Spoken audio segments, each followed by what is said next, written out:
un point très important. Là, vous avez leur avec R, c'est un pronom, complément d'objet indirect, pronom personnel. Dans cette phrase, il y a la présence de leur avec S. Quelle est la différence entre leur avec R et leur avec S dans cette phrase? Eh bien, la réponse, c'est tout simplement, là, il s'agit d'un pronom complément d'objet indirect, pronom personnel, et là, il s'agit d'un adjectif possessif. Un adjectif possessif. Leurs parents. Les enfants ont écrit à leurs parents. Les parents, bien sûr, des enfants. C'est un adjectif possessif. Comment distingue-t-on entre leur pronom complément indirect et leur adjectif possessif?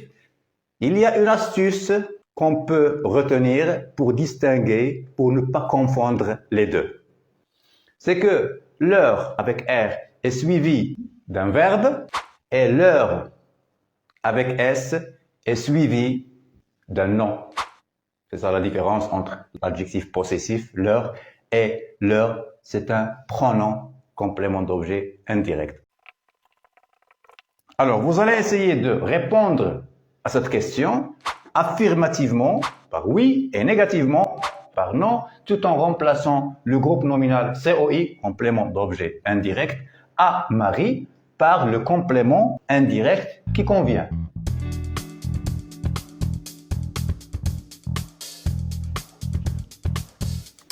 Alors, on va passer à la réponse.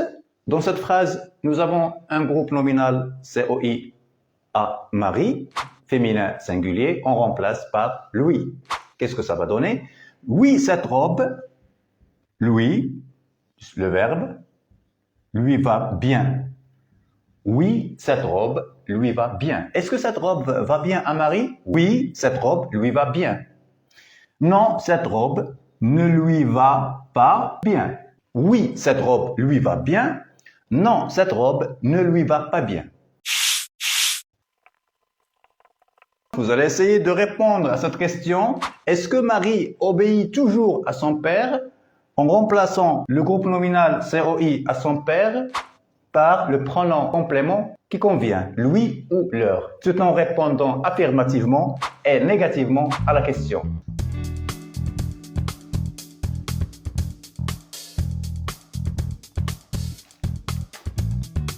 Alors, on va passer à la réponse. Dans cette phrase, nous avons un groupe nominal COI masculin singulier. On remplace par lui. Est-ce que Marie obéit toujours à son père? Oui, Marie, lui, obéit toujours. Réponse affirmative. Oui, Marie lui obéit toujours. Pour répondre négativement à cette phrase, il ne faut pas oublier que nous avons l'adverbe toujours qui devient dans la réponse négative jamais. Alors nous allons voir, il y a deux possibilités de réponse. Nous allons voir pourquoi. Non, Marie ne lui obéit jamais. Alors normalement, c'est la réponse négative à cette question.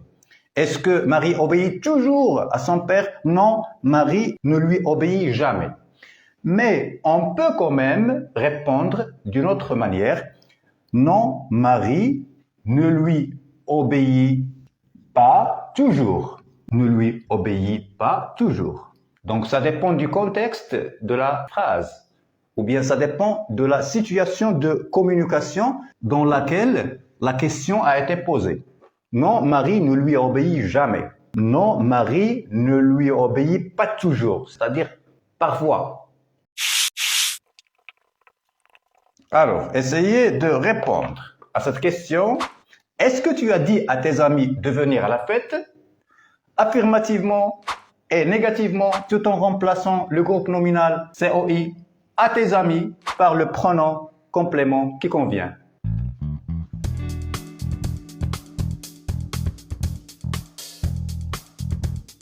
Alors on passe à la réponse. Il s'agit d'un groupe nominal complément d'objet indirect pluriel. On remplace par leur. Affirmativement. Est-ce que tu as dit à tes amis de venir à la fête? Oui, je leur, pronom complément, plus le verbe. Tu as dit, c'est le verbe dire, conjugué au passé composé. Tu as dit, j'ai dit. Je leur ai dit. Oui, je leur ai dit de venir à la fête. Oui, je leur ai dit de venir à la fête. Pour répondre négativement à la question, non, je ne leur ai pas dit de venir à la fête. Non, je ne leur ai pas dit de venir à la fête. Je commence par le sujet, première particule de négation, le pronom complément indirect, leur, l'auxiliaire, deuxième particule de négation, le participe passé du verbe. Oui, je leur ai dit de venir à la fête. Non, je ne leur ai pas dit de venir à la fête.